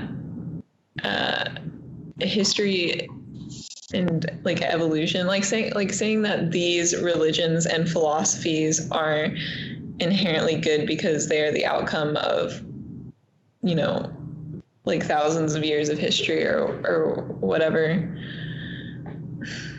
It's slightly problematic because history isn't deterministic, I don't think. And I think we need to, in my opinion, change how we think about things like religion, philosophy, and art and language as representing fundamental truths or like first principles, but not being final. You know what I mean? Like a religion and this is just my opinion, like language or art, philosophy, again, they aren't inherently valuable in and of themselves. They're valuable because they convey, in my opinion, the first principles that you guys have been talking about. And those are the things that need to be considered. And like at the time of the genesis or whatever of a certain language or religion, we might not have had the knowledge that we have today. And so there might be limitations to the principles that they're able to convey, maybe. I don't know. This is a really... Yeah, I understand your point. You're saying that those first principles, we need to sort of extract those first principles from things like religion and philosophy and art and literature to be able to kind of modernize them in a way that is contextually relevant today. But even then, when we consider something like that, there's like someone that almost seems like a judgment call, because like the first principles that you might extract from a story is different from the first principles that I might extract from a story. So even that is not something it's not an easy answer, right? So maybe then I don't understand what the first principles are, but like with the example of physics, would a first principle be like gravity? Like, you know, like things that are how I don't understand. I don't know how it applies in terms of science, to be honest. Jakub, do you have an idea? I think that's not a bad idea. Yeah, that gravity would be, but see, it's... How could it be subjective? I don't understand. It's not subjective, it's just not final. You see, like gravity itself isn't a final concept. Like there's a lot that's problematic with gravity. Sure. And especially on a microscopic scale. Like gravity works well in Newtonian macroscopic physics, but once you get to a microscopic level, it seems to break down. And that's why you had to have like different, that's why Einstein and quantum mechanics really came about, is because of those discrepancies, and like they had to be resolved somehow. And so a larger framework came about, of which Newtonian physics is just a part. And so I think really the issue is, like, I agreed with what Billy was saying, except that at the end she used the term that our knowledge right now is different, or is better, or that we know more. And I think if we're looking at these things from an evolutionary standpoint, it isn't that we know more or know less, or have the ability to know more or less. I think it's the fact that the environment changes, because the environment is the thing which makes decisions for you without your like you, in a sense, the individual, which Zhariff is afraid of, I think. Like Zhariff is afraid of the individual revolutionary who comes up with like, hey, I have this crazy idea and let's make a revolution, right? And I mean, that's been proven not to work, obviously. But That's why communism and all the wonders that it brought, that it brought with it. So, but so the environment makes decisions in lieu of the individuals. But I agree. Like, I think that's what Bailey was saying. I don't think I said anything new. I think science is, and especially if you want to try and break down science into its first principles, that's an especially difficult task, because science is not. People have this conception of science as like it's an objective thing, but science is a method of doing something, and it's just constantly improved. And so even something that you would assume is finalized is always subject to not complete change, but subject to tinkering. What do you guys think of this? I heard this a while ago. This is interesting. This is your point, is that science, if you break it down, it doesn't really have any first principles that are steady, because everything can change like over time. Like gravity is an example of that. Things that you think are fundamental can actually change. But what actually makes science, what grounds science is actually a religious belief. It isn't. It's almost like another religion, in that the thing that guides science, the thing that even guides the method of science is it's the idea, it's the belief, like the faith that you have to put truth above everything and see where it takes you. Can you expand on that a bit? Yeah, I'm confused. So the only assumption that science has, right, which is an assumption based on faith, because it isn't self-evident, right? And that assumption is that truth is what is most worthy of pursuit, right? So the only assumption that science has is truth is worthy of pursuit. Like that's all that science does, right? It tries to uncover truths in nature and truths in human thinking and so forth, like in societies and economics and all that. It assumes that what you want to do is find the truth of the matter. When you're using the word truth here, you mean like something that is objective truth, you mean? Yeah. Okay. Yeah. But that's a difficult question because of subjective truths. You did it. Episode's over. But basically it's a religious belief. This is like, according to this thing I read, it's that, according to this one thing I read this one day, this one citation I have that I don't remember the title of, nor the author, nor the date. No, but it makes sense to me, because there might be things that are untrue that you believe in that still work for you as a human, as an individual, like whether it's an illusion or it's a way of thinking about the world that isn't exactly accurate. But if it works, it's an untruth which is serviceable. And science kind of takes it as an assumption that none of that. You're not having any of that. Yeah, this kind of reminds me of, they were talking about, we read The Disappearing Spoon also, units of measurement in science, and how a lot of our units are based on human artifacts, and they aren't necessarily, how would you say, like universally replicable almost, but that they work for us, like the kilogram. We're not explaining this well. So you're saying that it's almost an arbitrary unit of measurement. Yeah. It is, completely arbitrary. Yeah. This goes back to the first point I made, that the value in something is what we put into it. Somehow I made it relate, but yeah, I mean, even if we were to look for something like that, I don't think nature would be as nice to break things up into things that are easily measurable, into units of measurement that are served on a platter for us to use to our own utility. Well, I think you have to think about the fact that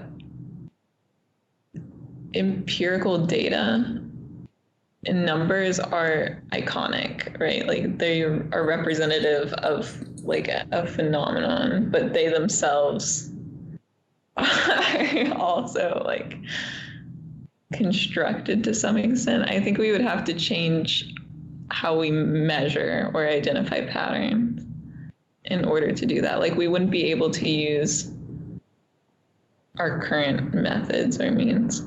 I'm interested, is there any sort of do people put forward what we should be measuring things with? Because it seems to me... Sorry, universal constants. Yeah, like say, apparently the second is the only thing which is actually grounded in, how would you say, Bailey? In truth, or like not arbitrary, because it's a fraction of the time that the world takes to rotate around the sun. The world or the Earth? There's a difference. Yes, there is. Yes, there is. I don't know about that, Jakub. So is that right? The second is the only thing that's grounded in nature? Yeah. The whole thing about the distance that light travels in a vacuum and that being like an important unit of measurement. Do you remember this?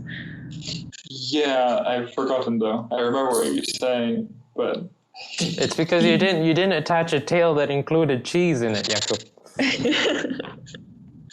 This is true. Oh my God. I think you should start doing that with everything you learn. No, but to go back, I mean, I don't know too much about the way the second has kind of emerged out of the world, the only thing unscathed.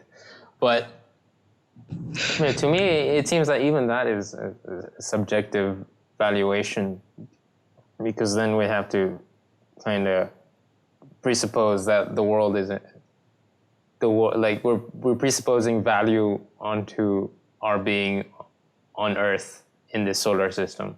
If you get what I'm saying, that's only important relative to us.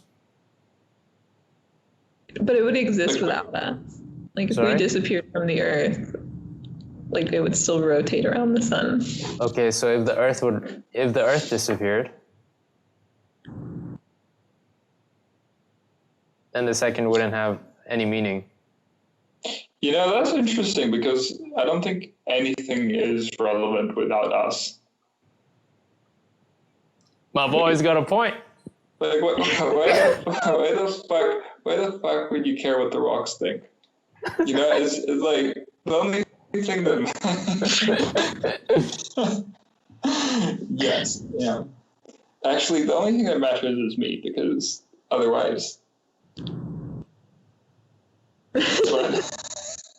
Can you expand on that a bit? Not the you part, but the rocks part. I just don't think it's a very relevant criticism that things could exist without us, and like be fine by themselves, you know. Things would exist without us and be fine by themselves. You know the idea of, you know, if you're not watching a movie and the movie's on, is there actually a movie playing? Yeah, but you know, I've heard of it in terms of a tree falling in a forest. Yeah. Yeah. It's the same thing. Yeah. It's the same thing. Old man reference over here. I saw a bunch of trees falling in the forest today. It was pretty cool. Oh. On my hike. On your hike. Well, I mean, this yeah, I guess if you start off on that path, then it's like, I think this kind of relates to what Descartes said. Like, he can never be sure of anything until he said, what is it? I think therefore I am. Yeah, that was the only thing he was sure of. And that was a value judgment on his part. It's like, it's basically what you're saying. I matter. I'm the only thing. I never got that. I think therefore I am. Do you get that, Bailey? I think it does relate to the tree analogy, but yeah, that's the extent of my understanding, basically. But I do think that without humans, like, patterns in nature still exist, and it doesn't really matter whether or not there's anyone to quantify them or identify them, you know, like they're just there. Like, I think it's a non-unique point to say that, like, I don't know. Non-unique point. I feel that. Yeah, I see what you mean. So we are, dispensable. I guess it's come to a consensus where no, we're not dispensable. We think of Not ourselves. me. What? Not you. Not me. You are that which the world revolves around. Yes. Yeah. Interesting. Thank you for your thoughts on that. That was an interesting discussion to have. I wanted to take it back a bit, if you guys still have the time, if you guys don't mind extending this call slightly. Just to ask, like, do you guys have anywhere to be? I'm conscious that it's getting a bit lengthy. I'm fine, if you guys are fine. Jakub, are you tired of me yet? A little bit. I think we should cut it in a little. At least me. Okay. Jakub is allergic to spending too much time on screens. You know, we went to Iceland together and Jakub took 5 photos. I know, he told me about it and I was like, can I see pictures? And he was like,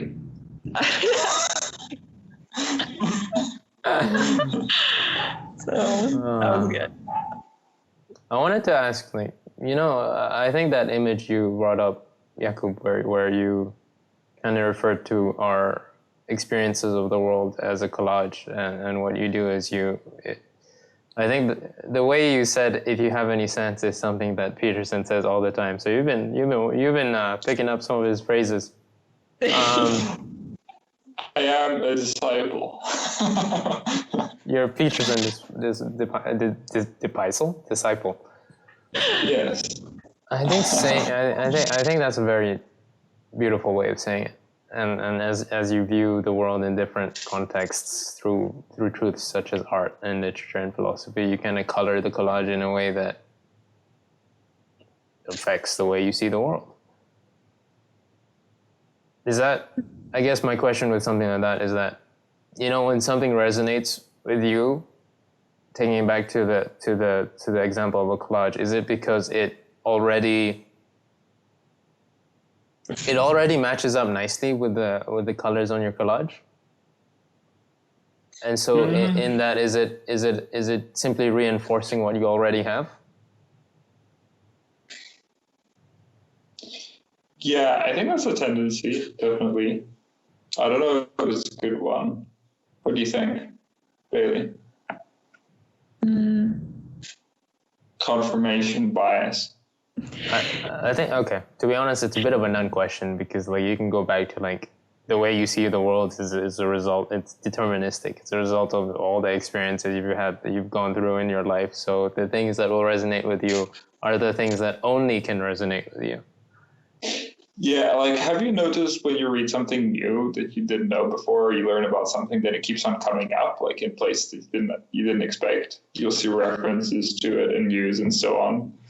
I think that's just because you've become open, right, through experience, to become open to that stimulus. But that's not really a unique thing to say. I think that's been pretty well documented. But yeah, I think that's your question, basically. What do you think? I don't think I understand the question fully. Is it? Are you saying? Oh, you can go. Is it simply just a confirmation bias that when you feel something that connects to your soul, that resonates with you, whether it be a great piece of art or a piece of music? Okay, I don't even know what my question is. I don't know where I'm going with this, but it's like, is that just... Sorry, go on.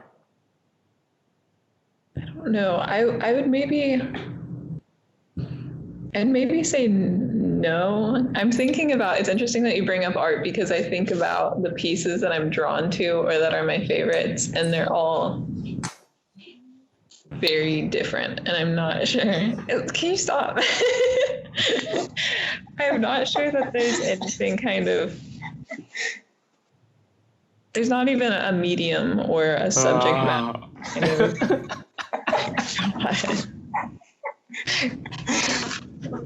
I'm sorry. Continue. Ignore. That kind of connects them all. But I think that sometimes, I mean, I think there are definitely things that resonate with you because they are related to something that already holds significance. And then I think there are things that kind of that are added to the collage, I guess, that like add a different kind of color to everything almost. I don't know if that answers the question. I guess in a way you can really only orientate yourself based on who you are. It's like you have the things that you have, and you can only use those to orientate yourself in adjusting the way the collage is presented. Okay, I think I'm going to end with just one final thought, and then we can close it off. I just like to say that a lot of the discussion has been based on the presupposition that religious texts are a kind of a summary tested through time and through evolution of truths that hold firm and work for the most part, right? And I think what comes with that, it's a very specifically human-driven document. But the way that I tend to view things, being a Muslim, is that this document, our document, doesn't have any aspect of humanity driving it at all. The way that we see it is that it's viewed as the final revelation directly from God Himself, who we believe has the totality of knowledge. So like, though bearing that in mind, it can sort of like leapfrog a lot of the discussion that we can get into, because we can just point to the fact that we believe that this is given to us from that whom holds all knowledge. So yeah, that's just what I just wanted to close on. No, I respect that you can talk about it in a way that, maybe isn't comfortable for you. So, but you've always been able to do that. So I hope I don't take it for granted. I haven't always been able to do that. It's you exposing me to my ability to think more than I thought I could. Anyway, I'd like to say it was an absolute pleasure having both of you on. Even though Jakub threatened to derail the conversation every 5 minutes with references to his genuine, authentic, ubiquitous male anatomy. But as always, I don't take it for granted. I appreciate that. It's a large chunk of your day to take up. So do you guys have any closing thoughts that you want to share, or shall I just, I don't know, anything you want to say? It was nice to talk to you both. Yeah. Yeah. Thanks for. We should do it again. Yeah. This was a lot of fun. I'm glad we finally got to talk.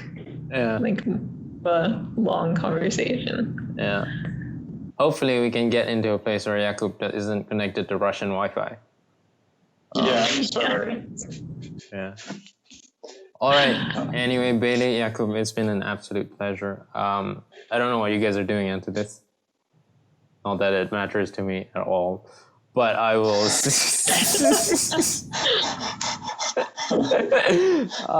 it's been a pleasure. Right. See you guys. Take care. Lovely talking to you. Bye.